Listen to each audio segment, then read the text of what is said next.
লোনলপে এরকম সুযোগের সদ্ব্যবহারকারী প্লেয়ার দেখলেই আমার প্রচন্ড মেজাজ খারাপ হয়। গাইস, তোমরা যারা কম দামে দ্রুত সময়ের মধ্যে ডায়মন্ড টপ আপ করতে চাও তারা চাইলে স্ক্রিনে দেখানো ইমো হোয়াটসঅ্যাপ নাম্বারে আমাদের সাথে যোগাযোগ করতে পারো।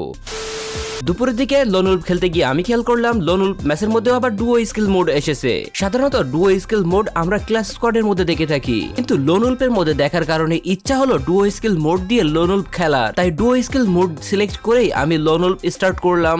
আর আমার সাথে ঘটে গেল কিছু অদ্ভুত ঘটনা। নরমালি ডুও স্কিল মোড যেরকম শুরু করলেই সাথে সাথে ক্যারেক্টার সিলেক্ট করার অপশন আসে, ডুও স্কিল লোনউলফের ক্ষেত্রেও নিয়মটা সেই একই। তাই আমি আমার পছন্দের আরো একটি অ্যাক্টিভ স্কিলের ক্যারেক্টার হিসেবে ক্রোনো ক্যারেক্টার সিলেক্ট করে নিলাম। এবং গাইস, এই ভিডিও দেখলে তোমরা জানতে পারবে লোনউলফ ম্যাচের মধ্যেও আবার ডুও স্কিল কোনো কাজে আসে কিনা। তো যাই হোক, যখন দুইটা অ্যাক্টিভ স্কিলের ক্যারেক্টার সিলেক্ট হয়ে গেল তখন আমি অপেক্ষা করতে শুরু করলাম অপোনেন্ট কি গান কিনে সেটা দেখার জন্য। দেখতেই পাচ্ছ অপোনেন্টে থাকা প্লেয়ার 3টা গান কিনেছে এবং 3টাই ওয়ান ট্যাপের গান। শুরুতে আমার কাছে এটাই স্বাভাবিক লেগেছিল, কারণ গাইস লোনউলফ ম্যাচের মধ্যে যারাই প্র্যাকটিস করতে আসে তারা কিন্তু ওয়ান ট্যাপই বেশি প্র্যাকটিস করে থাকে। তো যাই হোক, আমি 3টা গান নিয়ে ওপেনলি এনিমির ওয়্যার চেস্টের দিকে যাচ্ছিলাম, কিন্তু এনিমিটা কোথায় লুকিয়ে গেছে আমি কিন্তু খুঁজে পাচ্ছিলাম না। তখন পর্যন্ত বুঝতে পারছিলাম না এনিমি আমার সাথে কি করার চেষ্টা করছিল। অনেক খোঁজাখুঁজি করতে শুরু করলাম, উপরের দিকেও গেলাম সামনে এনিমি আছে কিনা দেখার জন্য। দেখতে পেলাম নিচে এনিমি রয়েছে, আর নিচ থেকে ওয়ান ট্যাপের গান দিয়ে সামান্য একটু ড্যামেজও দিয়ে দিল আমাকে। আমি ওয়ান ট্যাপের গানগুলো দিয়ে ওয়ান ট্যাপ মারার চেষ্টা করতেছিলাম, বাট সবগুলো রিকোয়েল করতেছিল। কিন্তু গাইজ এইখানে দেখো সে কিন্তু আমার কাছে ফ্ল্যাশ গ্রেনেড ছেড়েছে।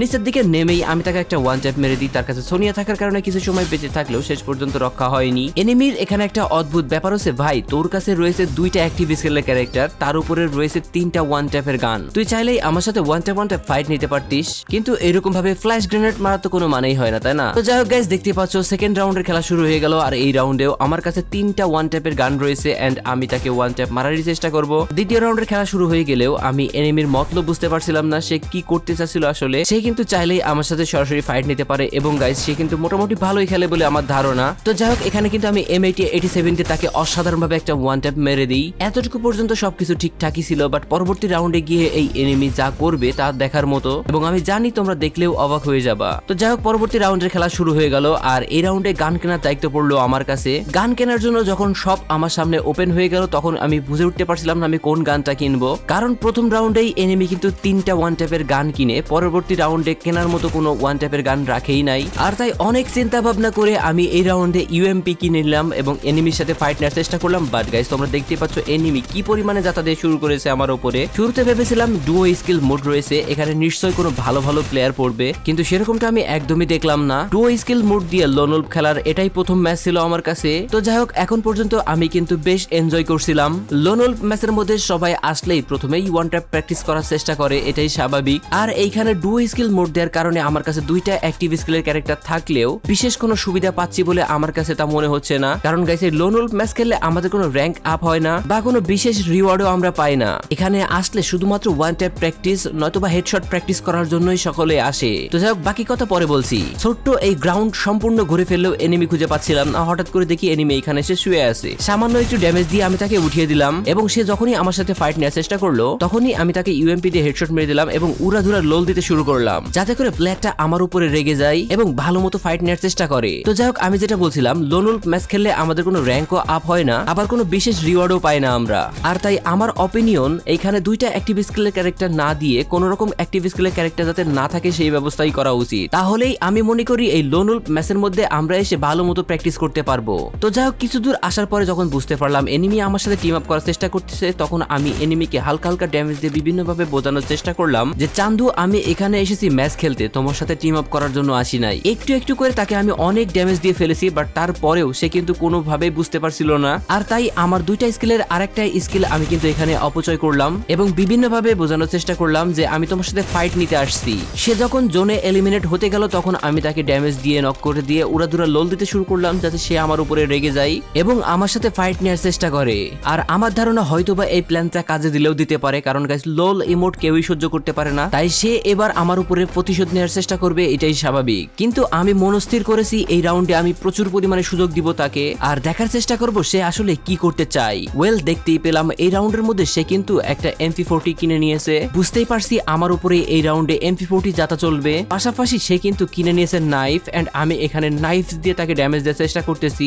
মানে আমি সিদ্ধান্ত নিয়েছি এই দুইটা রাউন্ড আমি তাকে কোনোভাবে গান দিয়ে ড্যামেজ দিব না, শুধুমাত্র নাইফ দিয়ে মারারই চেষ্টা করব। আর তাছাড়া এই জিনিসটা দিয়ে ড্যামেজ দেওয়াও বেশ কষ্টকর, আর এটাতে ড্যামেজ দিতে গিয়েই MP40 দিয়ে সে আমাকে ভালো মতোই মেরে দিল। তো যাই হোক, এই রাউন্ডে যেহেতু তার কেনা গান দিয়েই আমাকে ফাইট করতে হবে, তাই এবারও সিদ্ধান্ত নিয়েছি আমি এখানে শুধুমাত্র নাইফে ইউজ করব এবং যথেষ্ট সেফটি নিয়ে আগের বারের তুলনায় ভালো মতো ড্যামেজ দেওয়ার চেষ্টা করব। নাইফ দিয়ে বডির উপরে একটা বসাইতে পারলেই এই রাউন্ড আমার হয়ে যাবে এবং পুরো ম্যাচটাই কিন্তু আমি উইন হয়ে যাব। উইন হওয়াটা বড় কথা নয় গাইস, দেখতেই পারছো আমি কিন্তু এখানে ওয়াল দিয়ে বা বিভিন্ন ভাবে তাকে আমি ড্যামেজ দেওয়ার চেষ্টা করলেও সে কিন্তু আমাকে MP40 দিয়ে মেরে দেয়। আর ঠিক এই কারণেই হয়তোবা বলে কাউকে ভালো করতে নেই, আমি তাকে হেডশট দিয়ে মারার জন্য সুযোগ করে দিচ্ছি। আর সে যেন মনে করেছে এই রাউন্ডগুলো জিতা তার জন্য ফরজ হয়ে গেছে, তাই প্রতিবারই MP40 দিয়ে আমার পশ্চাৎ দেশ গোপালগঞ্জের গোলাপি বানিয়ে দিচ্ছে। ওয়েল, এর পরবর্তী রাউন্ড শুরু হয়ে গেল আর এই রাউন্ডে গান কেনার দায়িত্ব পড়লো আমার কাছে, আর তাই উড পিকার এবং ডেজার্ট ইগল কিনে নিলাম ওয়ান ট্যাপ খেলার জন্য। এই রাউন্ডে আমি তাকে মারার ভঙ্গি করলেও মারবো না সিদ্ধান্ত নিয়েছি। এরকম ভাবে গান সুইচ করে হেডশট মারার ব্যাপারে আমি খুবই কাঁচা, তাই এটাই প্র্যাকটিস করব সিদ্ধান্ত নিয়েছি। গাইজ, এই রাউন্ডে ডেজার্ট ইগল এবং উড পিকার শুধুমাত্র সুইচ করে করে চালানোরই চেষ্টা করছি, কিন্তু গাইজ এই বটের ঘরে বট আমার সাথে কি আচরণটা করে তোমরা একটু দেখো। আমি কিন্তু সেই শুরু থেকেই ওয়ান ট্যাপ খেলার চেষ্টা করতেছি, বাট এইখানে এই বট আমার সাথে কি করে একটু দেখো। বাইরে ভাই লোন উল্পের মধ্যে এরকম উকং হয়ে ঘুরে বেড়ায় কে? গাইজ দেখো, বিভিন্ন ভাবে আমি কিন্তু সময় পার করার চেষ্টা করতেছিলাম এবং চাচ্ছিলাম ওয়ান ট্যাপ মারার জন্য, বাট সে আমাকে বডি ড্যামেজ দিতে দিতে ওয়ান ট্যাপই মেরে দিল শেষ পর্যন্ত। যাক, বিষয়টা আমার কাছে একটু ভালো লাগলো, অ্যাটলিস্ট সে আমাকে ওয়ান ট্যাপ দিয়ে মেরেছে, আমি তাকে সুযোগ দিয়েছিলাম সেজন্যই মারতে পারলো। ওয়েল গাইস, এখনো পর্যন্ত আমার কেনা গানই আমার কাছে রয়েছে আর আমি এখন পর্যন্ত ওয়ান ট্যাপই প্র্যাকটিস করব। সাধারণত লোন ম্যাচের মধ্যে এই ধরনের প্লেয়ার খুব কমই পাওয়া যায়, মোটামুটি সব প্লেয়ারই ফাইট নেওয়ার চেষ্টা করে কিন্তু এরকম ভাবে লুকিয়ে থাকেন অ্যাটলিস্ট, কারণ গাইস সবাই এখানে আসে প্র্যাকটিস করার জন্য, লুকিয়ে লুকিয়ে প্র্যাকটিস হয় না, এটা কিন্তু সবাই জানে। তো যাই হোক, এই বট বাবাজি অবশেষে উপর থেকে নিচে নেমেছে, তাও আবার উকং হওয়া অবস্থায়। লুকিয়ে লুকিয়ে এই এনিমিটা আমার 50-এর মতো হেলথ শেষ করে দিয়েছে, তাই একটা মেডিকিট করে নিলাম। আর লোন উল্পের এই ছোট গ্রাউন্ডের মধ্যে আমি তাকে খোঁজার অনেক চেষ্টা করলাম, বাট সে কোথায় যে ঘাপটি মেরেছে বুঝে ওঠা কষ্ট।